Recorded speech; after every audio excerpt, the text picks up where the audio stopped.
Well, there is a lot to be proud of here. The Beatitudes started in your diocese. Yes. Just to keep it- Yes. I failed to. I was just about ready to say that. No, we have to do a shameless plug. Tip of the tongue. Do you know what? Like, I want to plant like things in your head that maybe someday it's going to slip in a homily and you're going to be like, those guys. Like, you could call it the book of Deuteronomy. Common mistake in the Pentateuch, yeah. You could say that they were sent out dude by dude. There's like a lot of ways you could maybe incorporate us into a homily and just see what happens. Okay. Okay, for those not watching on YouTube, the bishop had a faraway look in his eyes. And he inched back from the microphone. Yeah.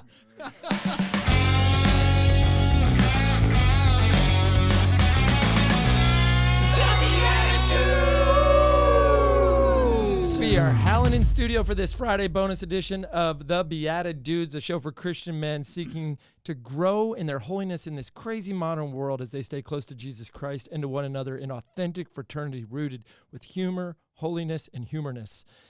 My name is Jeff Scheffelbein. I'm one of the Beatitudes. I'm so grateful to be here with y'all on this Friday. I'm joined by Paul Kolker. Howdy. What's your middle initial? M. Paul M. Kolker and Nick Alyss D. A. Besner. D.A. Besner. A for Andrew. Andrew Besner. You What had a a beautiful... 1 in 26 shot. Yeah, I missed it. Well, you know what I am going to get right is that our guest today is Bishop Edward Burns from the Diocese of Dallas. We are filming this in early October. This is actually airing in the middle of November, but tomorrow's your birthday. Whoa. Happy birthday, Bishop. Happy birthday. This is what you wanted to do, was hang out with the three of us facing this direction for your birthday kickoff weekend. That's awesome. It's interesting you know that.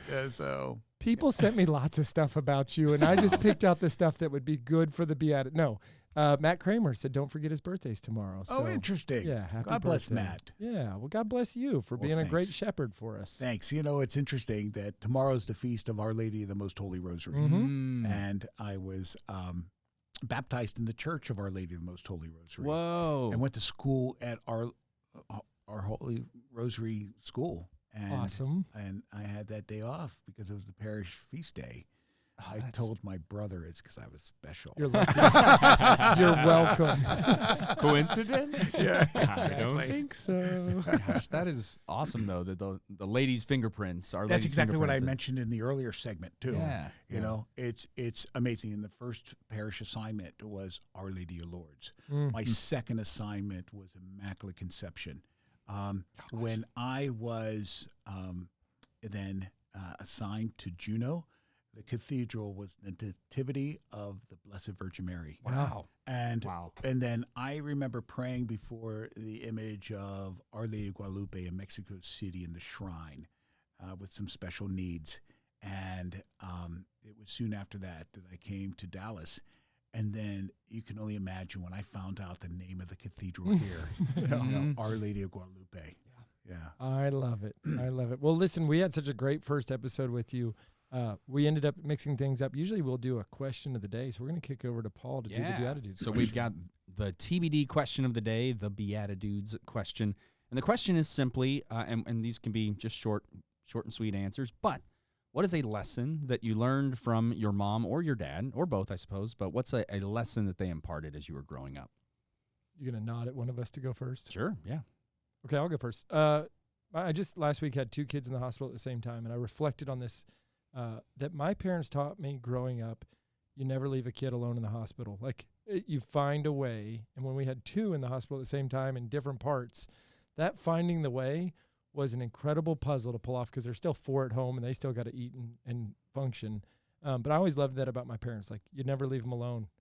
Bishop, I've bragged about you in public about this before, but when my son was born and was really in this dire straits and paralyzed, sedated on a bunch of medication because his lungs wouldn't open, I got a 202 phone call, like you mentioned on the first show, and it was the first time you and I ever talked on the phone. I didn't know who it was, and I answered. You said, Jeff, this is Bishop Burns. I didn't know I was going to tell this story on this question, but yeah, you and I prayed over my son while he was in his, kind of hardest moments, and he made a miraculous recovery. And I'll never forget like how emotional I was knowing that my bishop was there for me in that hospital with my son. So anyways, always be there for your kids in the hospital is kind of the punchline. Yeah, for me, one that comes to mind is, you reap what you sow. So what you put into something, the more you put in, the more you get out. I just remember specifically training for cross country in junior high. Like, this is going pretty far back, but it kind of instilled that putting in the extra effort pays off. And I remember going down to the farm with my dad and running hills, like beyond just what the coach had us do. And I ended up, winning district that year. So it was just that like early installation of like hard effort, hard work pays off. Yeah. That's fantastic. Yeah. Bishop, what's one for you? What's something you learned from your mom or dad? With my parents, with my dad, what a man of faith, integrity, fairness, a gentleman through and through, never said an ill word about anyone, always an honesty that was just so much a core of his character. And so, and my mom on her side, what a work ethic that she had. Oh. And I just always cherished that. And I absolutely loved it. That's awesome. Yeah. It shows. But Well, yeah. So I want to just I'm going to kind of focus in on my dad on this one because I have realized that he's a big part of the humor and holiness aspect. He's kind of helped me to hone in on both of those. So the more maybe heartfelt one is that I remember I was probably like 7 or 8 years old, somewhere around that age, and we were in Mass at St. Anne's, so early days of St. Anne's as well.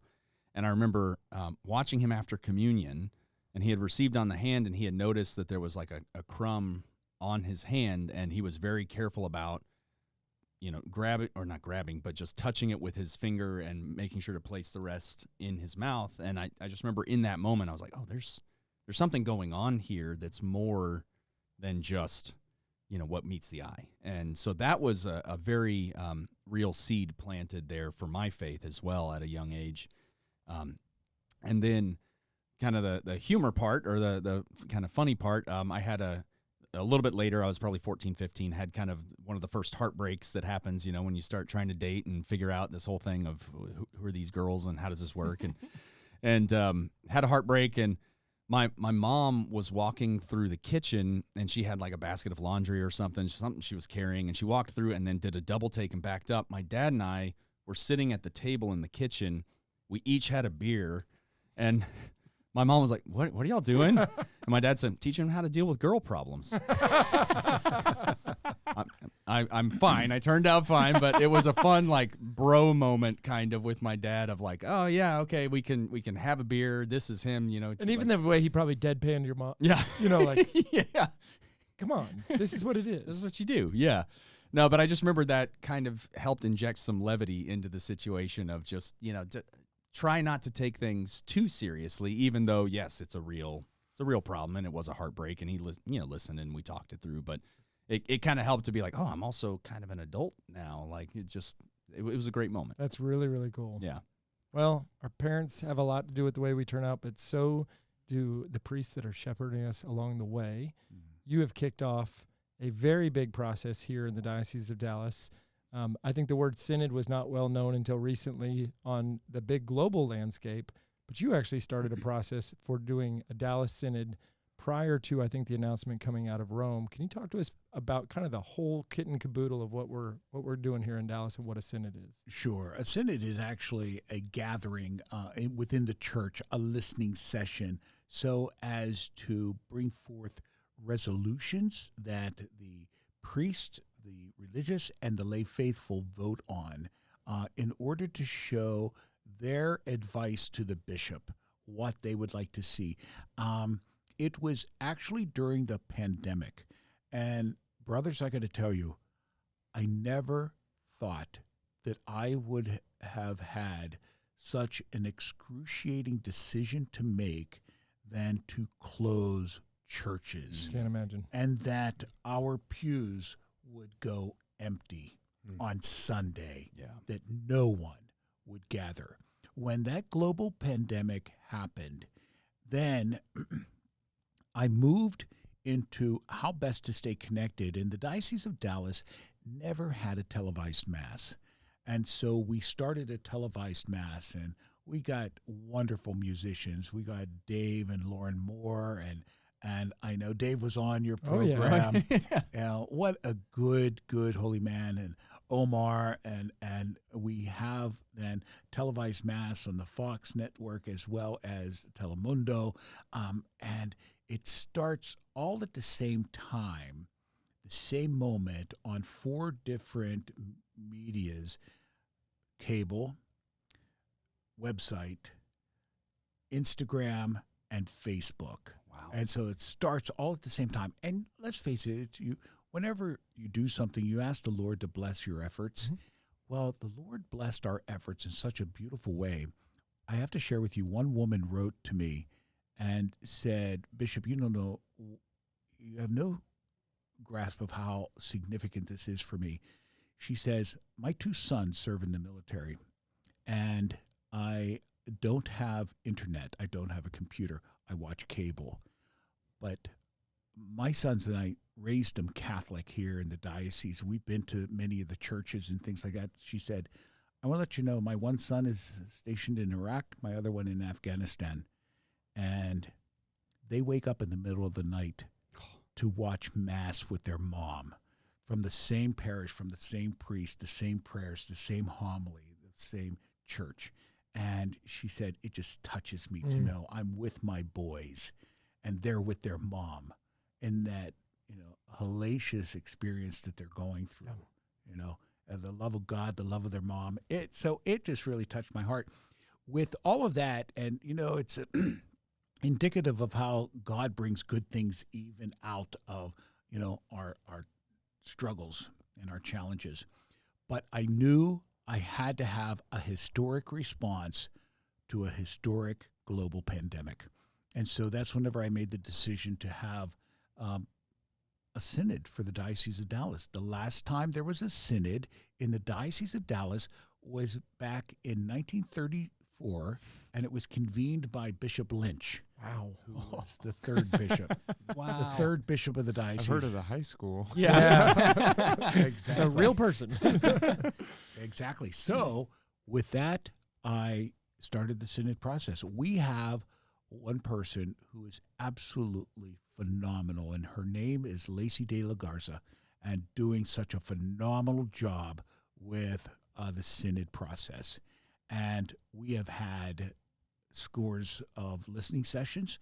We have thousands of pages of input listening sessions, and they cover the gamut of every aspect of the church, and it's just powerful. When you've been doing this with different groups, like I've seen where you'll take leaders of Catholic nonprofits in town, leaders of Catholic schools, people who fell away from the church as a listening session, people struggling with different parts of their life. It's really neat to watch that this isn't just a couple of town halls and let's just hang out. There is a very robust process happening, and they actually come up here to the Lucid Private Office we're in, also known as Vatican Valley. They'll come up here and do, Greg Creedy and Lacey will come up here and do some of their blowout sessions of every single note.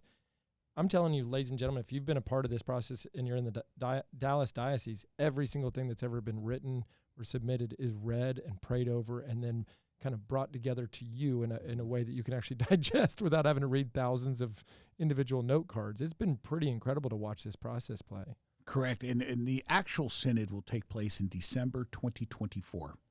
And and we're in the process of selecting those who are going to be the delegates representing all the parishes, and of course all the priests will be a part of it. And we're going to have a multi-day retreat just to pray over all this before the synod actually occurs.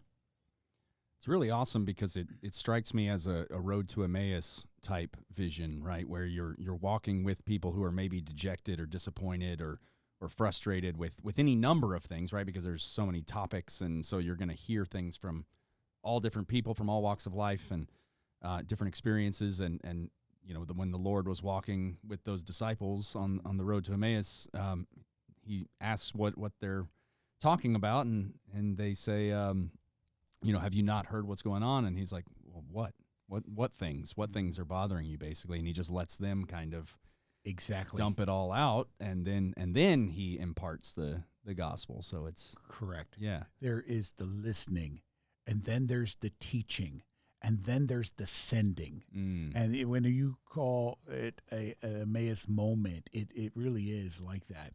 And what a profound opportunity it is for the church to accompany people in their journey, you know, whatever their Emmaus may be. And it's powerful. And then talk to us for a second about this. So the synod happens in 2024 towards the end, and then you go through this long process of implementation, the sending forth part. Where does that culminate? Okay, so with it comes the implementation of the resolutions that'll come before me. I then put them into a pastoral letter, then a decree, and then we start working on them. We will prioritize them. And then in the same process, my goal is to then revitalize the faithful of the Diocese of Dallas so that they revitalize their own relationship with Jesus Christ in and through the church. Ultimately, we're going to then culminate all of this in the great celebration of 2031. And to highlight 2031 is then to celebrate the 500th anniversary of the appearance of Our Lady of Guadalupe to San Juan Diego. And so we're so pumped. Wait, 2030, is that even a real year? Like, that sounds so far, I mean, it's not, but it sounds so far into the future. But so you guys are already casting this vision. Correct. Wow. So, Wow. well, one of the things we talked about right when we come on air, this just became public information. Can you talk about the Cathedral of Our Lady of Guadalupe here in the Dallas Diocese? Right. Exactly. We have had such a wonderful gift in this diocese of our Cathedral of Our Lady of Guadalupe.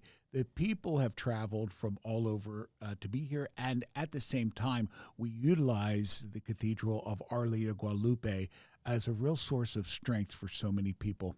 And Our Lady of Guadalupe, as I mentioned earlier, is the Queen of the Americas. There was a day in Dallas recently, in recent years, where we were host to 3,200 unaccompanied minors, young boys from south of the border. We brought an image of Our Lady of Guadalupe to a mass that we celebrated at the convention center with all these kids. A number of them just wept because they prayed to her on their journey of coming to the United States. And for those who stayed here in the Dallas area, we had a huge celebration for them, a mass at Our Lady of Guadalupe. And it just means so much to so many people to have a wonderful landmark and recognizing the patronage of Our Lady of Guadalupe, the patroness of this diocese. And so I made the request of the United States Conference of Catholic Bishops to raise our cathedral to the dignity of a national shrine. And so it was just recently granted in September. Incredible. I feel like we could say it's breaking news here. It's not true, but I want to just say it is. Yeah. Can we put one of those scrolling Ticker tapes. Yeah, ticker tapes, yeah. And So- you're also encouraging pilgrimages with this. Correct. Pilgrimages, and we're going to have, in particular, a huge celebration of Our Lady of Guadalupe on December 11 and 12, the vigil, and then the actual day of the Feast of Our Lady of Guadalupe. At 2031, I'll have 15 kids. Wow. Did you get the geography right on that one, Jeff? They're all going to be in the Central Time Zone. Yeah. Sorry, I keep jumping in here. I'm so excited about this. I've been to Our Lady of Guadalupe twice. I think outside of the Holy Land, it's the most moving place I've ever been on earth. There is something so special about being in that cathedral down in Mexico City in Tepeyac. And I think that if anybody is listening to this, whether you're in the Dallas Diocese or not, I highly encourage pilgrimages down to Mexico City to see Our Lady. We're asking our priests to take their faithful, their parish parishioners to a pilgrimage to Our Lady of Guadalupe, the shrine. For those who are unable to, we're going to have processions through the streets here in Dallas, and various parishes at various times. Incredible. And then can you just maybe, and I'm putting you on the spot here, can you spotlight a couple of the amazing things happening in this diocese? I think about stuff happening with the University of Dallas and homiletics. Like there just seems to be a lot of movement here that you are very proud of. What comes to mind when you just talk about that? I will tell you, Catholic Charities makes us proud. Our Catholic schools makes us proud. Our University of Dallas. So if you look at, the Catholic Charities, I'm just so impressed. We have 5 mobile food trucks that feed hundreds of thousands of families. They have delivered over 8 million pounds of food. Oh my gosh. What Catholic Charities has done in this city, and while this city is blessed in so many ways, there are also so many people who struggle in this city too.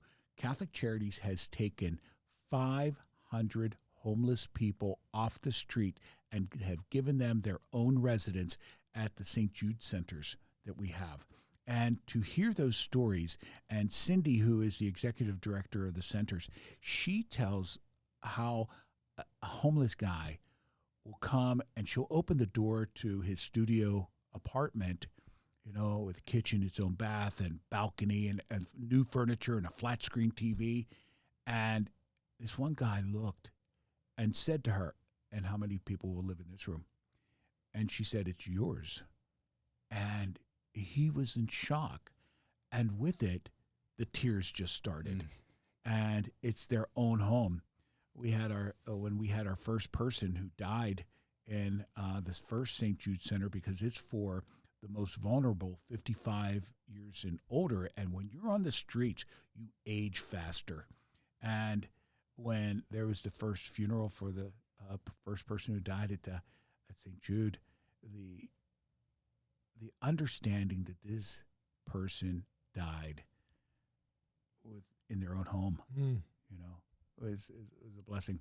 Whenever I look at what's happening with our young people, we just had World Youth Day with the successor of St. Peter, Pope Francis, in Lisbon, Portugal. The Diocese of Dallas had over 1,000 young people there. Whoa. It was powerful. And they joined 1.5 million young people from around the world. And so looking at our young people and keeping them strong in the faith, I just purchased a year and a half ago a University Catholic Center, which was an office building right off of UTD's campus, University of Texas in Dallas. And it's not paid for, but it's booming. It's bursting at the seams right now. And Father Timo is just doing an excellent job. Last year, their first year, 4 people were welcomed into the church at the Easter Vigil. I heard a couple weeks ago that they have 8 students this year. So I said to Father Timo the other day at the Archangels event, I said, "Father Timo, I hear you've doubled your numbers already." I said, "God bless you." And he said, "Actually, Bishop, we have 12 guys, 12 students rather, who are looking to be welcomed into the church through the Easter sacraments this year." Wow. And also a man who's applying for the seminary. Praise God. Yeah. Wow. Well, there is a lot to be proud of here. The Beatitudes started in your diocese. Yes. Just Yes. I failed to. I was just about ready to say that. No, we have to do a shameless plug. Tip of the tongue. Do you know what? Like, I want to plant like things in your head that maybe someday it's going to slip in a homily and you're going to be like, those guys. Like, you could call it the book of Deuteronomy. Common mistake in the Pentateuch, yeah. You could say that they were sent out dude by dude. There's like a lot of ways you could maybe incorporate us into a homily and just see what happens. Okay. Okay, for those not watching on YouTube, the bishop had a faraway look in his eyes. And he inched back from the microphone. Okay. Yeah. Okay. I went down a rabbit hole. Yeah. Gentlemen, this has been more than a pleasure. I sincerely would say this on behalf of everyone I know in the diocese, but especially the 3 of us here. You're an incredible shepherd for us, and we're blessed to have you at the helm. and to watch the way that you witness to the personal relationship with Jesus that we're all called to have as we're also working in that witness for others. So thank you. As I said to you, it's an absolute privilege and honor to be your shepherd. So thank you for the opportunity. Well, that, ladies and gentlemen, is the end of our first week to ever have a bishop on the Beatitudes. All you bishops out there, you have a very high bar when you come on the Beatitudes. Yeah, that was phenomenal. Absolutely. That was so good. Thank you for being here. You're welcome. It's my pleasure. We will see you in the Diocese of Dallas, Bishop, and for the rest of you, we will See you in the Eucharist. God bless. Thanks for tuning in. If you'd like to join us at our undersized table, subscribe to the video version of the show on YouTube by typing @ that's the symbol @ so shift and 2 on your keyboard, @the_Beatitudes on YouTube. We'll see you there. This podcast is part of the Spoke Street Network. For more great podcasts, visit spokestreet.com.